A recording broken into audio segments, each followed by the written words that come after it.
Hello Reddit. So I have my output gain cranked up really high so you guys can hear this. So it's not really a problem in sort of everyday use, but it's just interesting why this happens and I wanted to show you guys.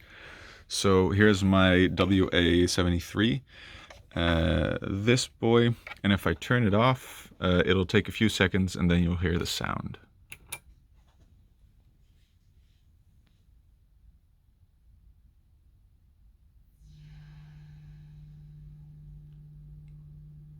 So it's like a high pass filter slowly coming down and releasing a lot of noise, and then there's a buzz that remains.